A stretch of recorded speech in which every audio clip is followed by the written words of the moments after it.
Completely ignore. Even మీరు ఏమైనా statements ఇచ్చినా ఇప్పుడు గతంలో పవన్ కళ్యాణ్ గురించి మీరు ఫేస్బుక్లో ఒక పోస్ట్ పెట్టారు, అంటే we need such kind of leaders అని. మళ్ళీ వెంటనే ఆఫ్టర్ వీక్ ఆర్ 10 days మీరు దాన్ని కాంట్రాడిక్ట్ చేస్తూ ఇంకో స్టేట్మెంట్ పెట్టారు.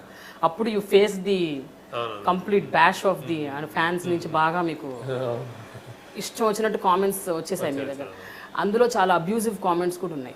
వెన్ అటువంటివి చూసినప్పుడు నేను చూడను అంటే బేసిక్గా నేను I'm honest to myself. Basically I love Pawan Kalyan, నాకు ఇష్టము. నేను చాలా I was ardent fan and I'm still a fan.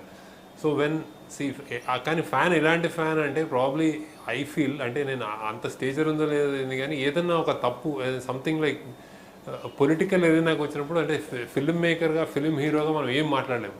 కానీ ఇప్పుడు మనం greatest that person you like if is like running and like ఒక హై స్పీడ్లో వెళ్తే ఏదో వ్యాలీ పక్కన పడబోతున్నాడు అంటే నేను ఆపుతాను, అరుస్తాం, అరే ఆపు తిరిగి తీసుకో అని. జై పవన్ కళ్యాణ్ నేను కూడా పోతానని ఇద్దరం పోతాం అనమాట. అదైతే నేను అనలేను. సో అంత బాధతో పెట్టాను నేను. అది బాబు నువ్వు ఏంటిది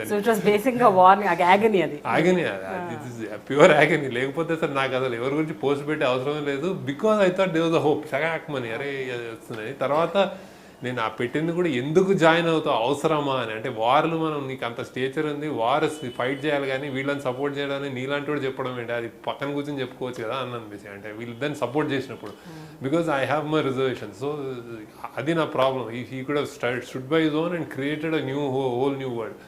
అది దానికి డిలే అయితే ఆగు ఎప్పుడైనా క్రియేట్ చేసుకో. కానీ వీళ్ళకి ఇట్లా you can redirect, leader can never redirect basically.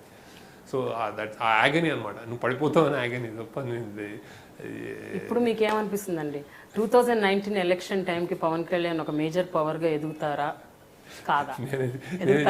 ఇది చెప్తే ఇప్పుడు మళ్ళీ నాకు ఇది అదేంటి అన్నెసరీ అంటే will watch and will see what. But అంటే ఏదో ఒక మీరు ఇందాక అన్నారు I'm sure he would evolve అని. బట్ నేను అనేది ఏంటంటే ఆ లీడర్షిప్ క్వాలిటీస్ ఒక డ్రైవింగ్ ఫోర్స్ లాగా ఎదిగే కనిపిస్తుంది.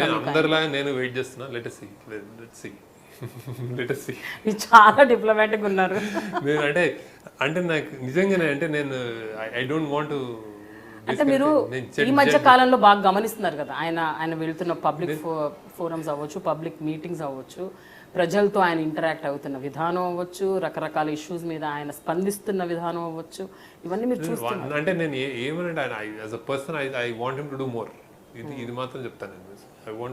I want him to do more. అదైతే ఆ విషయం అయితే ఉంది. అది చేసిన తర్వాత ఎలా ఇవాల్వ్ అవుతాడో లెట్ ద అదేంటి మన చరిత్ర చెప్పాను. I would like to see him individual, not I would think he is a force. So that force ఏంటంటే ఎవరినో జాయిన్ అవ్వడం నాకు అంత ఇష్టం లేదు. అంటే so he has that capacity and capability అంటారు మీరు. ఆయనకంతటా ఆయనకు ఉంది ఆ స్ట్రెంగ్త్ అండ్ పవర్. ఓకే, పెద్ద సాహిత్యం ఏమీ చదవలేదు, పెద్ద పుస్తకాలు ఎవరివి రామాయణ మహాభారత లాంటివి కూడా మీరు ఏం చదవలేదని చెప్పారు.